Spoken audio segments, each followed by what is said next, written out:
안녕하세요. 봄이 왔나요? 여러분의 마음속에도 봄이 왔습니까? 네. 약간 좀 억울한 표현이긴 한데 중요합니다. 우리 마음에 봄이 아직 오지 않는 경우도 너무 많이 있는 것 같고요. 독일 살기 좋으신가요? 아니면 늘 한국에 어느 내거리 어느 지하도 아래 그거를 꿈꾸고 그리워하고 계신가요? 독일 살기 좋습니다.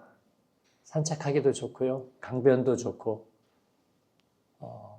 한국에 카페가 좋다고 막 그러는데 독일도 카페 좋습니다. 라인강과 마인강, 모젤강이 만나는 곳도 1시간 이내로 가볼 수 있고요. 고양이성, 쥐성, 누나성, 오빠성, 강변에 성들도 있어서 입장료 안 받는 데도 있지만 살짝 되면 중세시대의 영주가 된 느낌으로 커피도 한 잔 마실 수 있고 자전거 탈 것도 정말 널렸고요. 그리고 조깅도 할 수 있고 얼마든지 모든 것이 가능합니다. 그러나 내 인생은 바빠서 그런 여유가 없답니다. 마틴 루터는 바쁘니까 기도합니다 라는 유명한 말을 남겼고요. 1초를 쪼개서 바라보는 광고업자들이나 방송계에 있는 사람들도 여유는 다 있습니다. 삶 속에 하나님이 우리에게 정말 좋은 것들을 많이 주셨는데 독일의 생활을 여러분이 잘 누리시면 좋겠어요. 누린다는 것은 할 일이 하나도 없고 직장 사표 던지고 나면 그때부터 여유가 생기는 것 아니고요. 그때부터 여유가 없어집니다. 마음이 쫓기면서 여유가 없어지기 때문에 업무 스트레스가 있고 바쁠 때 여러분이 독일을 누리시고 사순절은 예수님의 그 고난의 그 기간을 기념하는 시간이지만 그러나 이 시간은 유럽에서는 날씨가 헤얼리시해지는 찬란해지는 시간이거든요. 그래서 가끔씩 그늘이 지거나 바람이 불 때도 멋있습니다. 아름다운 컨트라스트가 이루어지기 때문에 여러분이 행복하고 복된 시간을 잘 누리시기를 바랍니다. 오늘 정신과 발표가 아닐까요? 장애의 원인과 목적. 물론 설교처럼 제목을 뽑을 수 있습니다. 고난이 나에게 복이라. 하나님의 영광을 위함이라. 또 우리에게 고난을 주신 이유. 이게 이제 설교적인 제목이 될 텐데 그러면 여러분이 또 설교하고 있네 라는 생각에 또 먼 곳으로 의식이 달아날까. 그래서 잔도직입적으로 미워하지 않고 있는 대로 표현하려다 보니까 고통, 고난이라는 말보다는 장애라는 표현을 쓰게 되었습니다. 인간이 어린 아기로부터 생명이 성장하는데 여러 장애들이 관찰됩니다. 의학의 도움으로 이런 장애들이 조금 더 세심하게 구별이 되었습니다. 웃을 수는 없는 게 우리 모든 가정에 이미 들어와 있는 문제이기 때문에 그렇습니다. 아주 가벼운 장애는 아이들이 성장하면서 틱장애라고 그러죠. 눈을 깜빡인다든지 이렇게 실룩거린다든지 아니면 고개를 흔들다든지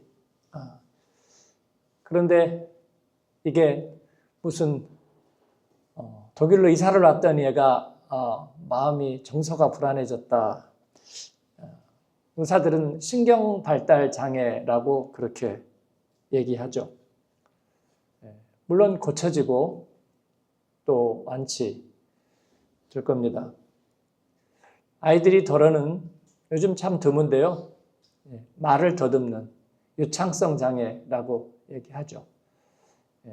그것도 첫 마디를 더듬는 경우도 있고 말을 하면서 계속 끌고 가면서 더듬는 경우도 있고 그 다음에 첫 이야기가 시작이 안 되는 경우도 있습니다.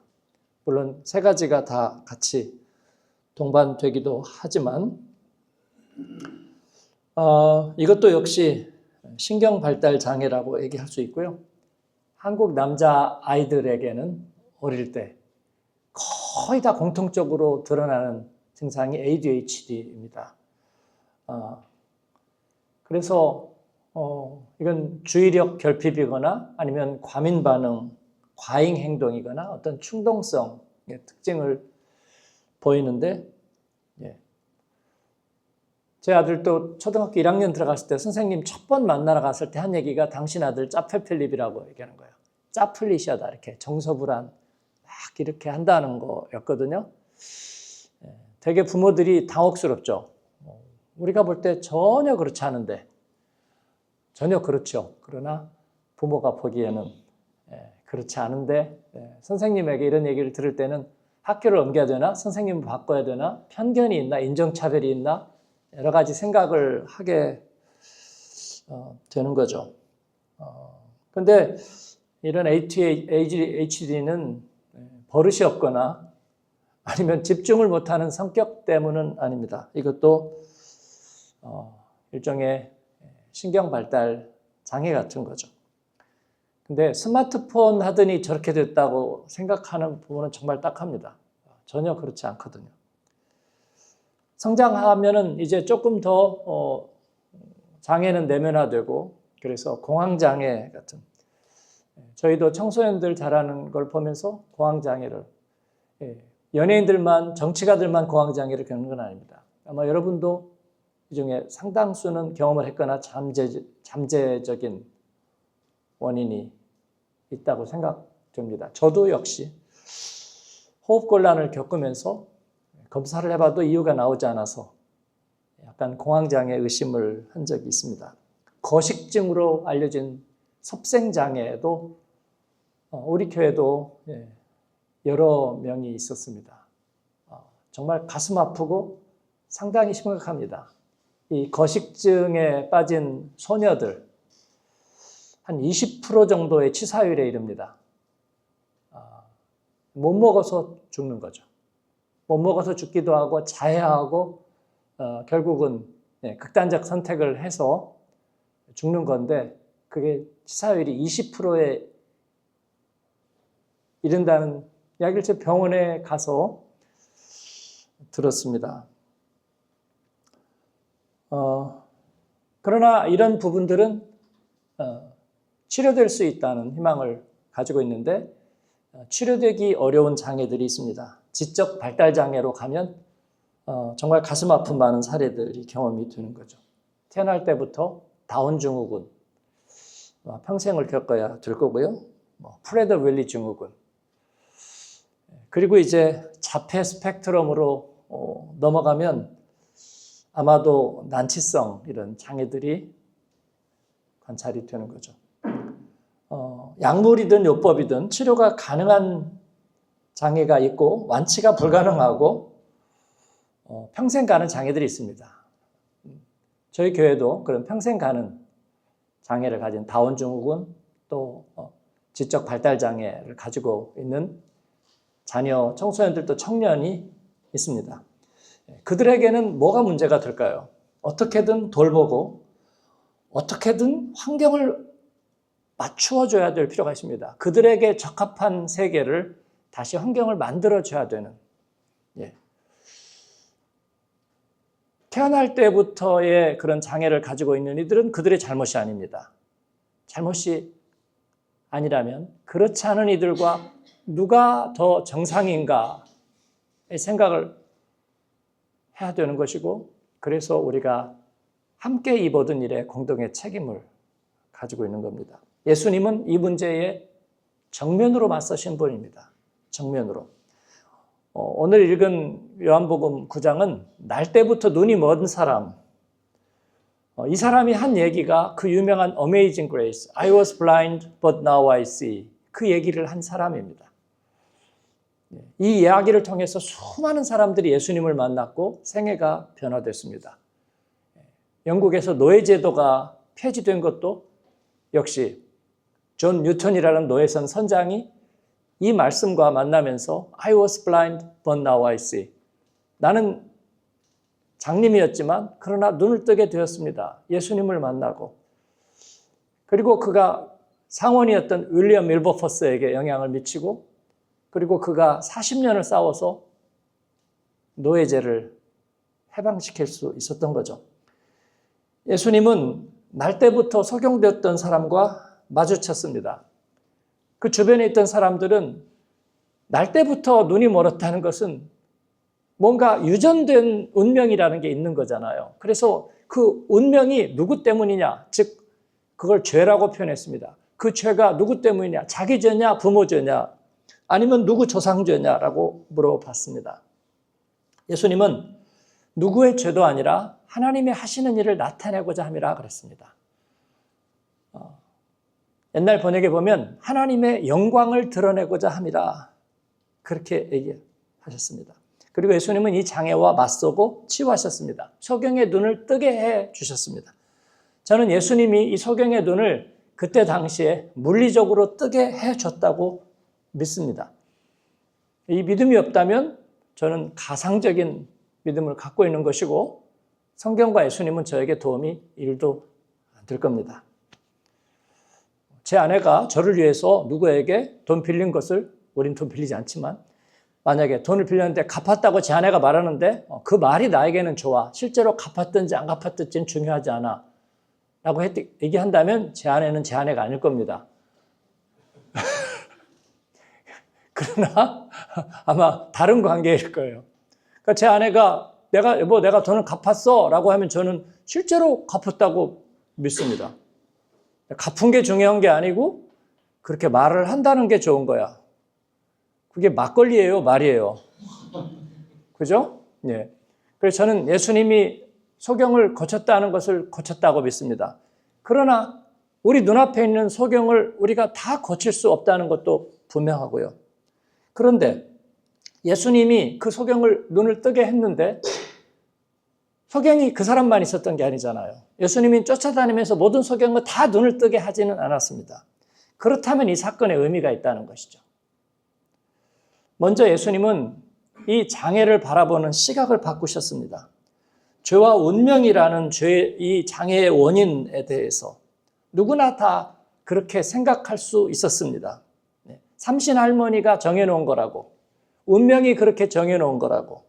그러나 하나님이 하시는 일을 나타내려 함이라.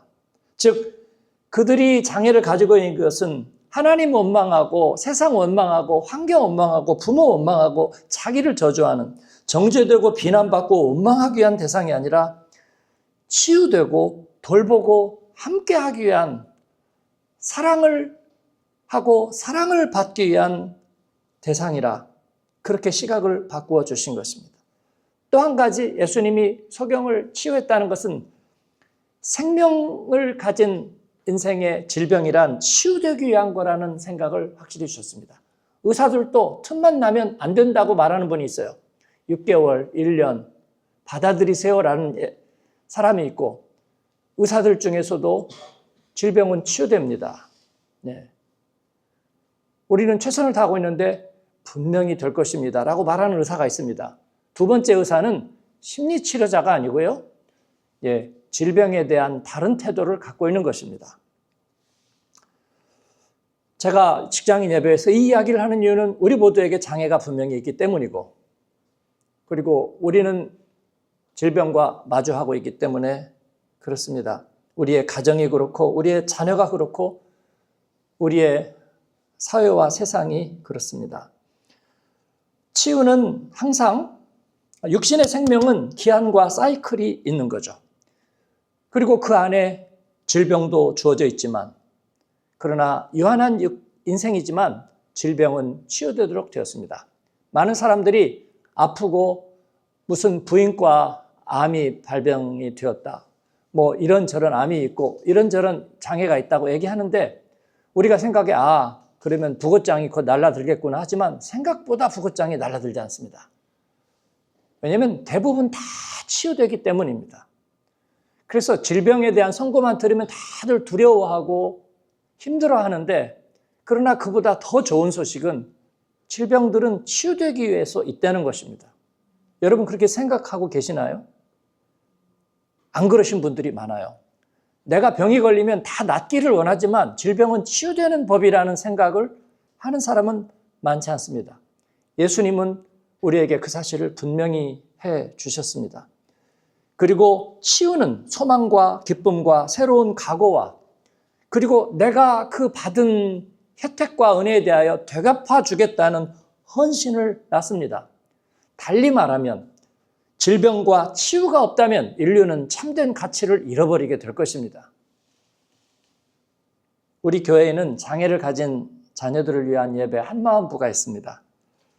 그 아이들과 함께 예배하는 이 교사들, 성도들이 있는데 그분들은 늘 은혜 받습니다. 늘 눈물이 글썽거립니다. 그리고 그 자녀들이 이미 청년이 된 사람들도 있고 그들이 반응을 보일 때 너무나 기뻐하고 그 헌신이 아름답습니다. 뿐만 아니라 거기서 예배드리는 장애를 가진 우리 자녀들, 성도들이 참 복되고 예쁘고 귀합니다. 여러분에게는 어떤 장애가 있는지 모르겠습니다. 아마 다 있을 겁니다. 저는 어릴 때부터 약간의 불안 증세가 있었습니다. 수면 아래 있고 그래서 그거를 감추려 했지만 그러나 감추어지지는 않습니다. 생명의 장애는 우리가 사랑받아야 된다는 사실을 깨닫게 해주는 것입니다. 이를 통해서 우리는 하나님을 알게 됐습니다. 내가 코가 코뿔소 같거나 턱이 사자 같거나 발톱이 호랑이 같았다면 우리는 아마 하나님을 찾지 않고 먹잇감만 계속 찾으려고 했을지도 모르겠습니다. 우리에게 약간의 지적 장애가 그리고 심적인 불안 장애가 있지 않다면 우리는 다른 사람을 이해하고 귀 기울이고 공감하고 경청하려 들지 않았는지도 모르겠습니다. 상사는 무조건 자기 팀원에게 소리 지르는 것을 정당화하고 그리고 끝없이 자기 성과만 자랑하는 인생을 살았을지도 모르겠습니다. 우리는 장애가 있습니다. 이 생명의 장애를 받아들이고 이를 통해 생명 주신 하나님께 진정한 영광을 돌리고 그러나 치유를 확신하고 치유를 위해서 우리가 함께하고 그 장애를 치유하는 일에 우리가 시간과 돈을 같이 드리고 또 이를 부끄러워하지 않는 우리가 되기를 바랍니다. 하나님이 주신 생명 안에 다 포함되어 있는 생명의 값이라고 저는 생각합니다. 우리가 이곳에 살면서 그와 같은 장애와 또 질병과 맞서 싸우는 이들에게 함께하고 그들을 격려하고 돌보고 그리고 그 생명을 주신 하나님께 우리의 모든 것들을 맡겨드리고 우리 하나님을 사랑하는 저와 여러분 되기를 바랍니다. 네. 기도하겠습니다. 하나님 감사합니다. 태어나서부터 어릴 때부터 지금까지 우리에게 많은 질병과 그리고 잘 고쳐지지 않는 장애들이 있었습니다.